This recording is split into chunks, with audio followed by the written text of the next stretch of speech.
What's going on, everyone? Welcome back. Today, we've got our Week 9 fantasy football wide receiver starts and sits for every single matchup, so make sure to tune in. If you enjoy, hit that like button, subscribe, give us a follow on Twitter at AllDayPigskin to continue interacting with us there, and let us hear it in the comment section. Do you agree, disagree, along with any other questions you guys might have? We will do our best to answer them all. But with that being said, let's get right into it. Real quick, before getting into our breakdown, a quick word from our partners at Prize Picks, which is our favorite DFS site of choice this NFL and fantasy football season. If you guys aren't familiar with them, do yourself a favor and check them out. In fact, when you sign up right now and use code ADP, you get a 100% deposit match up to $100. And look, we're already doing all this research for fantasy football matchups, so why not take advantage of it and get some profits as well? Prize Picks, well, they allow you to basically do exactly that. They have so many different player prop bets, not only in terms of single stat DFS, but also in terms of fantasy score, and you can combine them any which way you want. Super simple, super easy to use. All you have to do, choose two more players from the board, and then just pick the over-under on their projected fantasy score or on their single stat. Again, pretty much for every single matchup as the week progresses, those options will be updated even more so. And then the great thing is you've got two different options in terms of how you want to bet it, whether it's a flex play, so that way you can miss one of your selections but still win. Obviously, that's the safer choice. Or if you want more bang for your buck, check out the power play, where if you get all your picks correct, well, you win even bigger. So again, check all of that out. Details in the description. And we kick off Week 9 on Thursday night with the Jets at the Colts. As far as wide receivers are concerned, for the Jets, I'm mainly looking at Jamison Crowder, and that is under the assumption that Corey Davis does not play yet again. If Davis does play, then I would also put him in the starting lineup. However, I would guess right now on the short week that it will likely be Crowder as the number one wide receiver for the Jets. And then I would likely be sitting Elijah Moore for New York. The reason being, with Mike White under center, this New York Jets offense has kind of focused on airing out the football a lot more to their running backs, namely one Ty Johnson and Michael Carter, which makes the other wide receivers on this team a little bit more risky. Yes, Elijah Moore had a decent performance this last week, but him, being a rookie, still kind of up and down. I'd rather not risk it too much here, so I would sit him. For the Colts, well, T.Y. Hilton has already been ruled out, so it's going to be Michael Pittman, Zach Pascal, again, the primary wide receivers. Pittman continues to be the guy, and he's the guy that I would prioritize in this offense coming off a monster week. He's been playing like a wide receiver one so far this season. Great value, and I anticipate it'll be another nice matchup for the Jets. The reason I'm sitting Zach Pascal is because the Jets could, again, on the flip side, with the nice matchup, present a decent opportunity for one Jonathan Taylor to go absolutely crazy and not necessarily provide two fantasy relevant wide receivers for the Colts. That's why Pascal is a sit for me here. Moving on, Raiders at the Giants. For the Raiders, Hunter Renfrow, Bryan Edwards, obviously no Henry Ruggs here with his unfortunate off-the-field situation. Probably won't be seeing him play this year or anytime soon. So for now, it is Hunter Renfrow and Bryan Edwards. I would take a chance on both of them, honestly. I think they will both see an uptick in usage. Obviously, so will somebody like a Darren Waller, but namely here focusing on the wide receivers. Renfrow is the safer choice, in my opinion, like I've been saying all season, especially when you look at the amount of targets he is getting and the consistency that he provides, even though his ceiling might not be as high as that of Bryan Edwards, but I do think Edwards is worth the dart throw. For the Giants, it's another week, another, set of injured wide receivers. Right when Sterling Shepard and Kadarius Toney come back, they get nicked up against the Chiefs. That's why, we tentatively have them as starts, but we've got asterisks next to their names because we don't know how badly they got injured. how serious those injuries were and what's really going to happen as practices come in throughout this week. So just basically be ready to potentially pivot from these guys. The main wide receiver that I would prefer is Sterling Shepard for the Giants. If both don't play, I wouldn't get my hopes up for Kenny Golladay either, dealing with a dislocated knee. Mainly Darius Slayton would be a guy, but again, probably more so a dart throw. Honestly, unless Sterling Shepard or Tony play, I wouldn't be getting all that excited about the Giants wide receivers as a whole. Moving on, Falcons at the Saints. This is a bad one. Honestly, if you told me you don't want to start a single wide receiver here, I would say no problem. Obviously, Calvin Ridley stepping away due to mental health issues. So now this wide receiver room for the Falcons, Russell Gage, Tajay Sharp.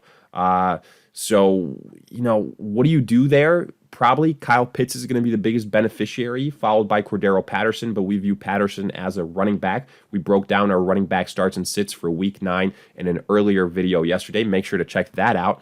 But here, I know Gage is coming off a goose egg, but he's the wide receiver I trust the most.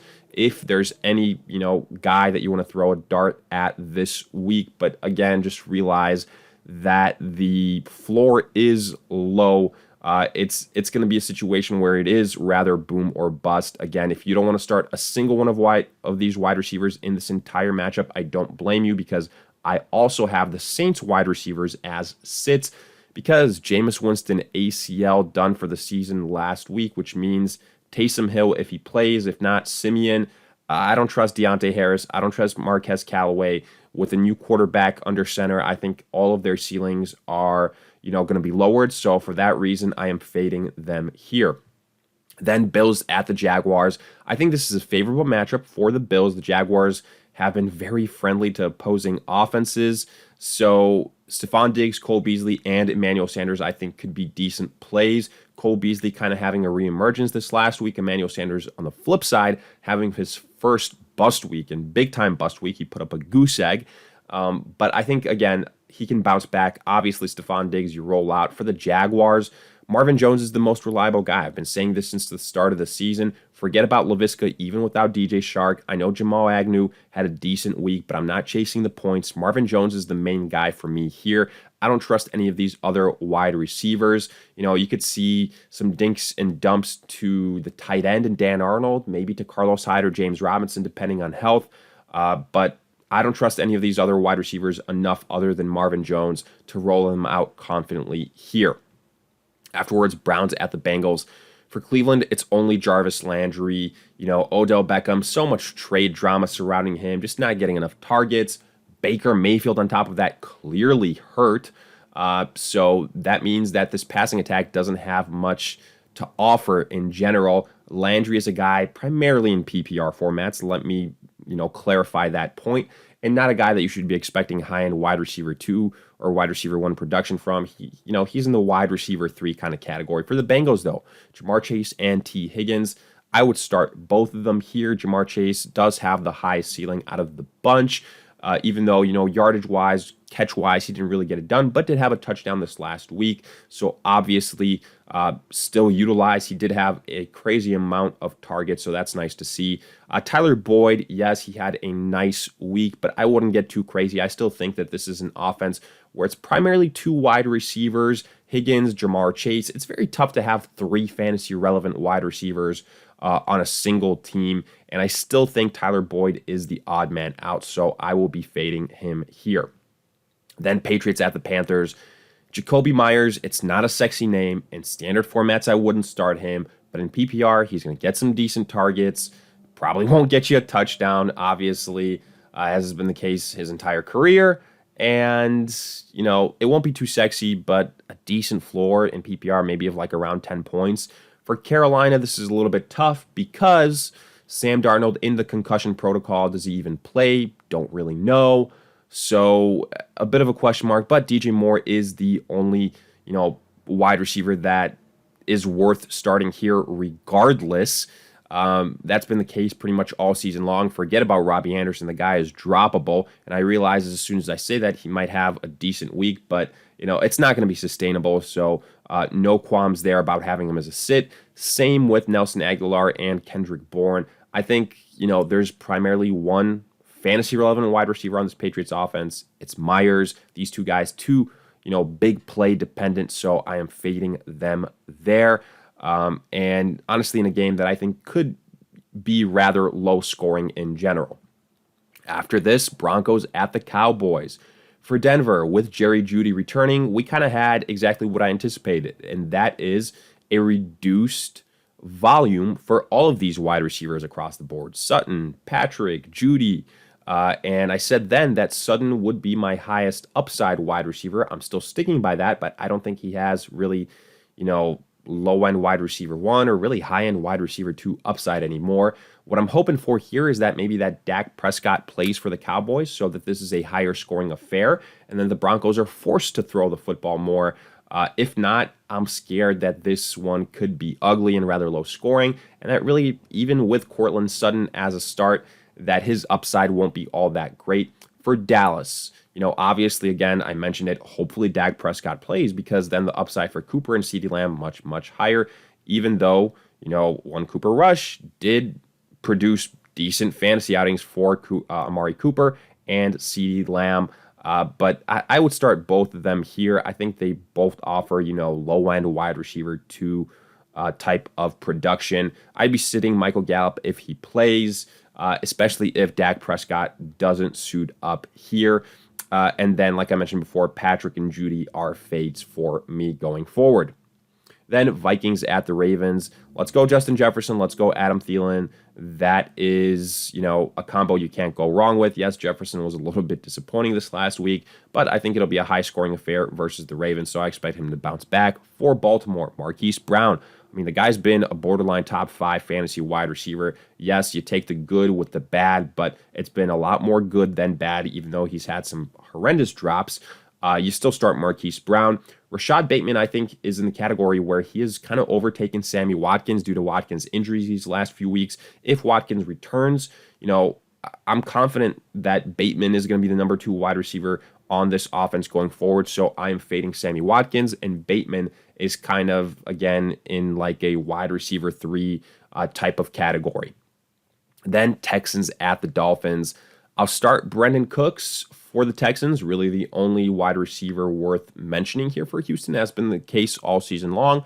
For the Dolphins, Jalen Waddle and Davante Parker. We said it, once Davante Parker comes back without Will Fuller, he's going to see a lot of targets. That's exactly what happened this last week. I think it can happen again versus the Texans. The good thing on the other side was that Jalen Waddle also saw a large target share even with Davante Parker back in week 8. So, moving forward, hopefully that is sustainable. And I definitely think it can be versus the awful Houston Texans. So I like Parker and Waddle here, kind of as low to mid-level wide receiver 2s. Then Chargers at the Eagles.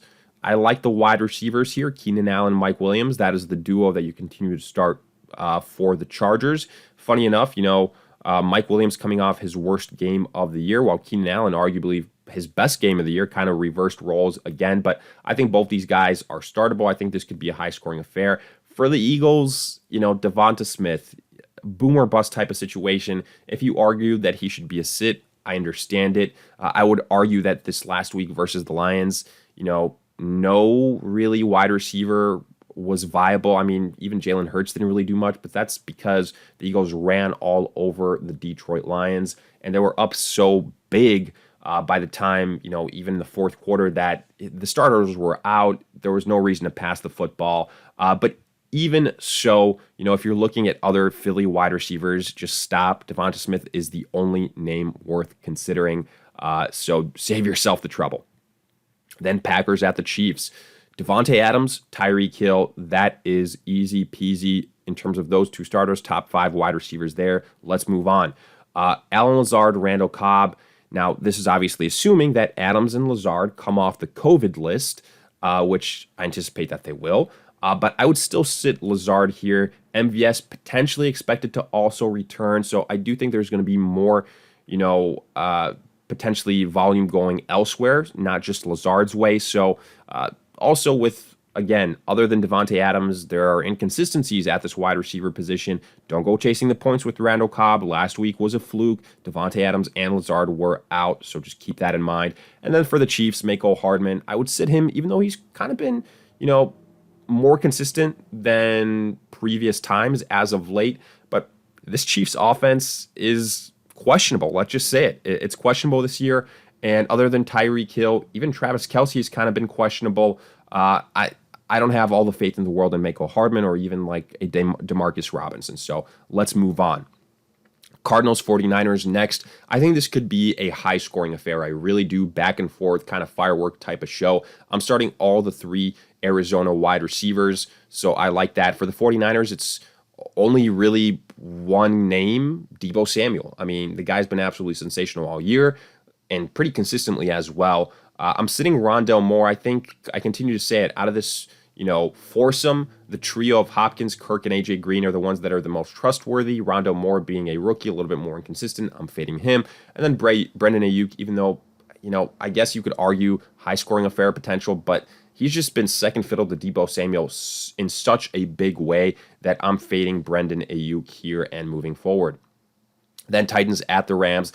This one is tough for Tennessee. Derrick Henry out 6 to 10 weeks. So what's this going to mean for A.J. Brown?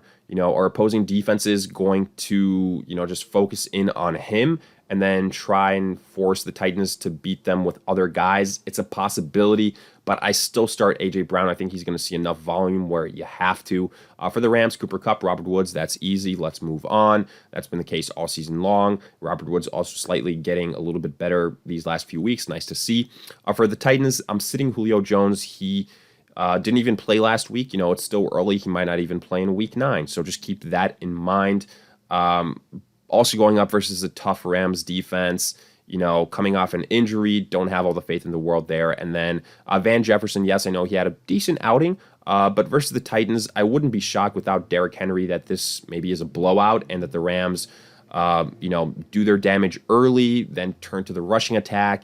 And Van Jefferson, just a little bit too boom or bust for me right now. So I would fade him here. Finally, Bears at the Steelers. Only look at the Steelers side here. It's simple. Diontae Johnson, Chase Claypool. Bears secondary doesn't scare me, so I like both these guys. Diontae Johnson more so getting more targets. Claypool more standard suited type of wide receiver. For the Bears, boy oh boy, Allen Robinson, Darnell Mooney, big time fades for me here. This is going to be, I think, similar to what the Bears faced versus the Bucs, and that is a very good defense.